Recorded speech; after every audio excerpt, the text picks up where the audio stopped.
स्वामी विवेकानंद जी एक ज्ञानपुंज, निर्भीक, सनातन के वास्तविक ज्ञान से विश्व में भारत का परिचय देने वाले भारत माता के सपूत हैं। स्वामी जी ने भारत की वास्तविक तस्वीर को 1893 में शिकागो, अमेरिका में हुए धर्म महासभा में प्रस्तुत किया। पश्चिम के देश भारत को सपेरों और जादू टोना में विश्वास करने वालों देश कहते थे। उनके इस अज्ञान को मिटाने का काम स्वामी विवेकानंद जी ने किया। स्वामी जी भारत के आध्यात्मिक ज्ञान को पश्चिम को देकर वहां से वैज्ञानिक आधुनिक तकनीकी को भारत लाना चाहते थे, ताकि भारत में व्याप्त गरीबी को मिटाया जा सके और पाश्चात्य में फैल रही अमानवीयता को रोककर भारतीय सनातन की महान परंपरा को आत्मसात करने की प्रेरणा देना चाहते थे। स्वामी विवेकानंद जी कहते हैं, ब्रह्मांड की सभी शक्तियां पहले से ही हमारी हैं। हमने ही अपनी आंखों पर हाथ रखकर अंधेरा होने का रोना रोया है। स्वामी विवेकानंद वास्तव में युवाओं के लिए प्रेरणा के एक महान स्रोत हैं। उन्होंने अपने जीवन और शिक्षाओं के माध्यम से अनगिनत युवाओं को प्रेरित किया है। स्वामी विवेकानंद ने युवाओं को स्वयं पर और अपनी क्षमताओं पर अटूट विश्वास रखने का संदेश दिया। उनका प्रसिद्ध नारा, उठो, जागो और तब तक मत रुको जब तक लक्ष्य प्राप्त न हो जाए, करोड़ों युवाओं के लिए एक मार्गदर्शक मंत्र बना हुआ है। सकारात्मक सोच और निडरता। उन्होंने सिखाया कि सफलता के लिए सकारात्मक दृष्टिकोण और किसी भी परिस्थिति में निडर रहना आवश्यक है। उन्होंने युवाओं को भयमुक्त होकर चुनौतियों का सामना करने के लिए प्रोत्साहित किया। राष्ट्रवाद और समाज सेवा। विवेकानंद ने युवाओं में देश प्रेम की भावना को जागृत किया। उन्होंने इस बात पर जोर दिया कि देश की प्रगति के लिए युवाओं को समाज सेवा और राष्ट्र निर्माण में सक्रिय रूप से भाग लेना चाहिए। शिक्षा का महत्व। उन्होंने ऐसी शिक्षा की वकालत की जो व्यक्ति को आत्मनिर्भर बनाए और उसका चारित्रिक विकास करे। उन्होंने युवाओं को ज्ञान प्राप्त करने और उस ज्ञान का उपयोग समाज की भलाई के लिए करने के लिए प्रेरित किया।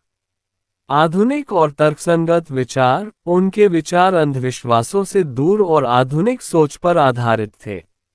उन्होंने युवाओं को तर्क के आधार पर चीजों को स्वीकार करने और वैज्ञानिक दृष्टिकोण अपनाने की प्रेरणा दी।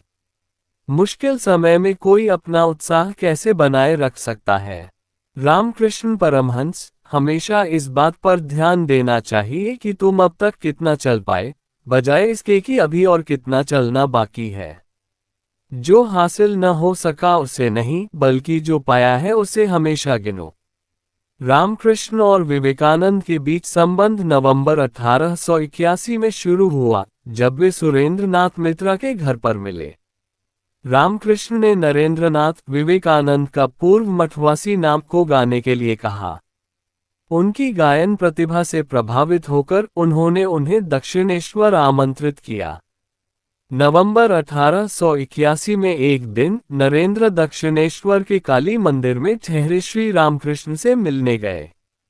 श्री रामकृष्ण ने ईश्वर के अस्तित्व के बारे में नरेंद्र के मन में मौजूद शंकाओं को दूर करने के साथ साथ अपने शुद्ध और निस्वार्थ प्रेम से उन्हें प्रभावित किया। स्वामी विवेकानंद नरेंद्रनाथ दत्त की ईश्वर के प्रति आस्था का जन्म बचपन से ही था, जो उनकी धार्मिक मां भुवनेश्वरी देवी के प्रभाव और आध्यात्मिक जिज्ञासा से प्रेरित था। लेकिन उनकी आस्था को श्री रामकृष्ण परमहंस के साथ मिलने के बाद ठोस दिशा मिली, जहां उन्होंने सीधे ईश्वर को देखने का अनुभव पाया और उनकी शंकाओं का समाधान हुआ, जिससे उनका आध्यात्मिक मार्ग प्रशस्त हुआ।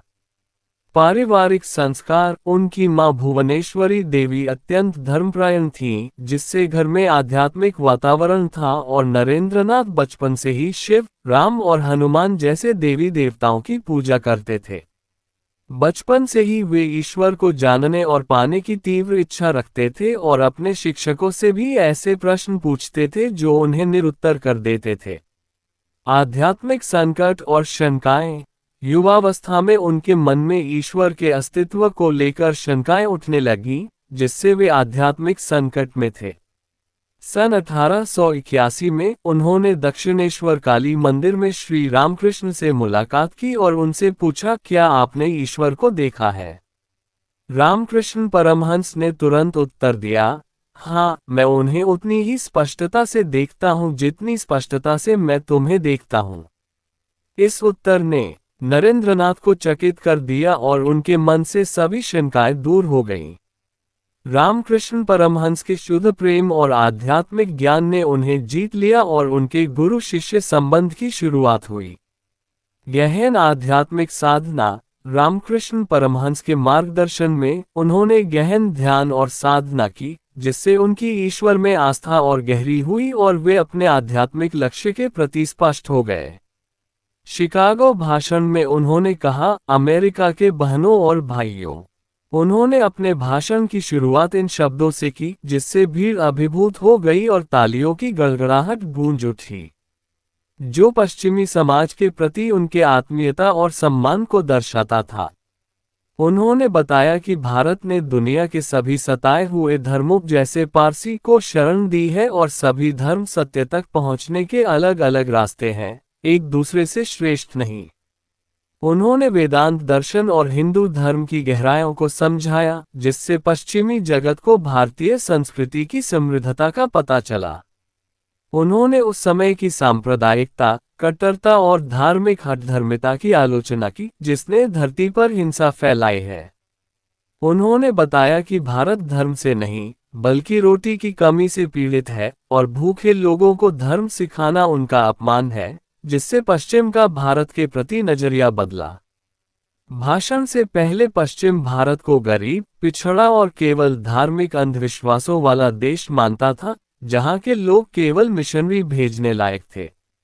विवेकानंद के भाषणों ने भारत को एक आध्यात्मिक शक्ति और महान संस्कृति के रूप में स्थापित किया, जिससे पश्चिमी देशों में भारत के प्रति सम्मान, जिज्ञासा और गहरी रुचि पैदा हुई।